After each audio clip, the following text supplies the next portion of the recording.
Bonjour et bienvenue dans 360 degrés, l'émission des services à la personne, de l'emploi à domicile et de la silver economy, des secteurs où il y a énormément de révolutions technologiques, dont une qui existe depuis bien longtemps mais qui évolue énormément, c'est la téléassistance. Alors quel est l'apport de la téléassistance pour les personnes fragiles? C'est ce que nous allons voir avec nos deux invités. Anne Gauthier, tout d'abord, bonjour. Bonjour. Vous êtes présidente de l'Association nationale Présence Verte, numéro 1 en France de la téléassistante. Depuis combien de temps? Depuis 30 ans, pratiquement, puisque nous aurons 30 ans en 2017. Et à côté de vous, Pascal Maïka, bonjour. Bonjour. Vous êtes directrice générale d'Orlac et vous avez lancé une solution de télévigilance qui s'appelle Oléa. Et depuis combien de temps? Depuis 1 an.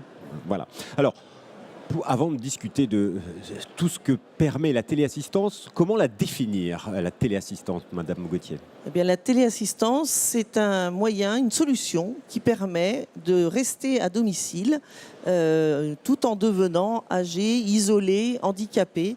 Quand on est en situation de fragilité, ça permet de garder son autonomie à domicile. Alors, téléassistance, télévigilance, c'est quoi la différence? Alors, la télévigilance, pour nous, c'est un moyen de veiller sur la personne. C'est-à-dire qu'on propose qu'on puisse vérifier si la personne va bien à domicile grâce à une solution, par exemple, de bracelet, qui, liée avec une application, permettra de savoir comment se porte la personne. C'est pour ça qu'on appelle ça de la télévigilance. Alors que l'assistance... Alors que la téléassistance, eh bien, on est relié 24 heures sur 24, 7 jours sur 7, à une centrale d'écoute et en cas de besoin, bien évidemment, vous déclenchez et vous êtes en lien immédiatement avec un opérateur, une opératrice. Alors pour revenir, on va aller dans les détails, mais aujourd'hui en France, il y a combien de personnes qui utilisent, sont téléassistées? C'est quoi les chiffres? La téléassistance aujourd'hui, c'est 550 000 abonnés, dont 110 000 pour Présence Verte. Voilà. D'accord, donc c'est quand même assez important. Alors, il y a différentes formes de téléassistance et de télévigilance. Qu'est-ce qu'on peut trouver exactement comme produit ou aide exactement? Alors actuellement, vous avez sur le marché les produits style bouton poussoir et pendentif qui sont très très répandus, mais vous avez aussi des systèmes de téléassistance mobile avec des capteurs qui peuvent être mis à domicile et de façon à pouvoir également répondre à tout problème de chute, par exemple, à domicile. Et ça dépend des besoins des clients, c'est ça? Des usagers, on va dire. En fait, on adapte le matériel en fonction du besoin de la personne. Si c'est quelqu'un qui souhaite rester plus actif, plus mobile, on va plutôt l'équiper d'un téléphone portable qui aura exactement la même fonction de lien avec la centrale d'écoute. Si c'est une personne très dépendante et qui a des problèmes de dextérité avec ses mains, on va tomber sur le médaillon classique ou le bracelet anti-chute qui permet d'analyser quand il y a une perte de verticalité, mais qui déclenchera également l'appel vers la centrale d'écoute.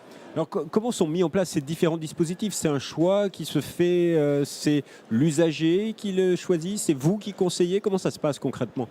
Alors, par expérience, je dirais que souvent, ça arrive déjà après une chute.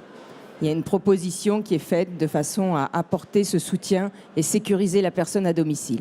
Donc la solution peut être proposée aussi bien par le centre hospitalier où était la personne que par les conseils départementaux, les CIAS, les CCAS. Voilà, c'est proposé par plusieurs établissements. Ce sont ces établissements qui les proposent ou qui demandent, ou ça peut être l'usager ou son entourage qui le demande? Alors, chez nous, c'est très souvent par le canal des enfants qui, bien évidemment, ça permet de rassurer, de savoir que la personne qui leur est chère va être en sécurité 24 heures sur 24 si elle a besoin, si effectivement elle a une chute ou autre, ou un malaise. Mais j'ai envie de dire qu'il ne faut pas attendre d'être tombé et de devenir beaucoup plus dépendant avant de s'équiper. La téléassistance, ça se pense avant la dépendance totale. Mais à quel moment? Il faut l'anticiper, certes, mais quel est ce moment où on décide d'équiper peut-être son père, sa mère, un grand-oncle, etc., d'un bracelet, d'un dispositif qui parfois, il faut le rappeler, peut être stigmatisant quand même. Il y a une barrière psychologique à franchir. Bien sûr, il y a une... Oui. Je vous laisse la parole peut-être.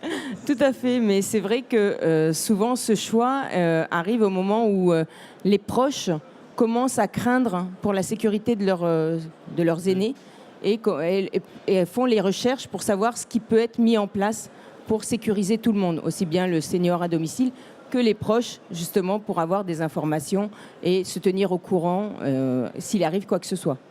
C'est important ce travail d'approche de la mise en place de ces outils chez les particuliers.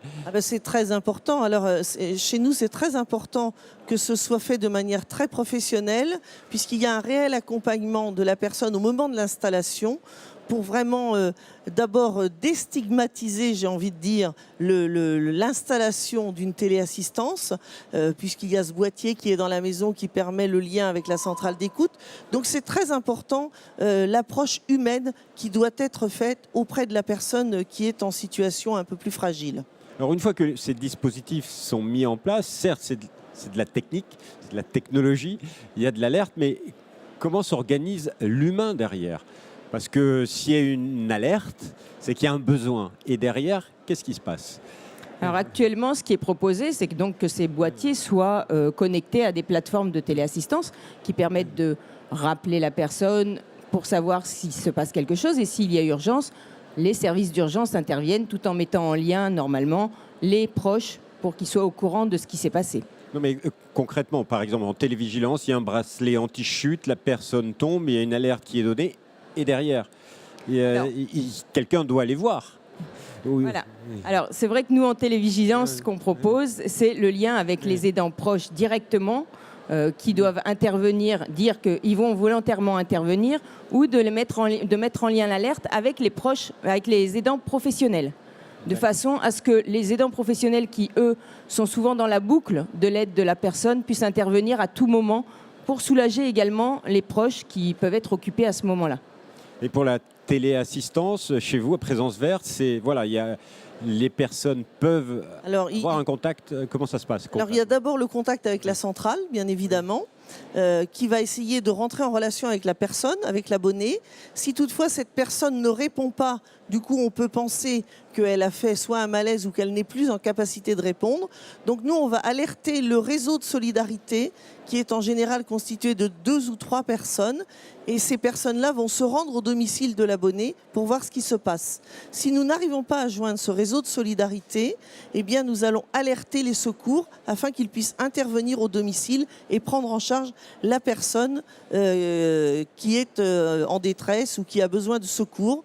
Et jusqu'à ce que l'on ait le retour effectif de la prise en charge totale de l'abonné, la centrale d'écoute restera ou rappellera jusqu'à temps que l'opération soit terminée et qu'on soit assuré que la personne est prise en charge. Concrètement, qu'on sent le besoin d'avoir de la téléassistance chez soi pour son aîné ou chez son aîné, comment on le met en place ? Comment ça se passe ? À qui il faut s'adresser pour réaliser l'opération et avoir ce système qui rassure ? Soit c'est une démarche personnelle et donc vous interpellez directement Présence le téléassisteur, voilà, ou tout à fait. Les autres concurrents. Si c'est une prescription, j'ai envie de dire, de la part du médecin, du pharmacien ou des aidants qui interviennent à domicile, eh bien c'est pareil, ils vont conseiller quelques opérateurs. Et une fois que l'on est contacté, on va prendre rendez-vous avec la personne pour aller physiquement lui faire une démonstration de l'installation et adapter, si l'on doit l'équiper justement, d'un médaillon, d'un bracelet, d'un portable. Parce que si c'est quelqu'un qui est encore en autonomie, parce qu'on a des personnes âgées, mais qui conduisent encore, qui vont encore au club de belote le mercredi après-midi ou faire leurs courses. Donc ces gens-là, on va les équiper différemment d'une personne qui est en fauteuil toute la journée, bien évidemment. Il y a une gamme de différents produits, en télévigilance également. Et en télévigilance aussi, surtout que la télévigilance, c'est un moyen de resserrer, on va dire, la communauté auprès de la personne âgée. Donc le produit va être vraiment décidé par les proches en général, qui vont devoir s'adresser souvent à des structures d'aide à domicile pour pouvoir mettre en place ce produit et pour suivre le produit. Alors, il y a des prescripteurs potentiels, médecins, vous avez dit, mais il y a aussi des choix, le choix de la téléassistance, des gammes de produits.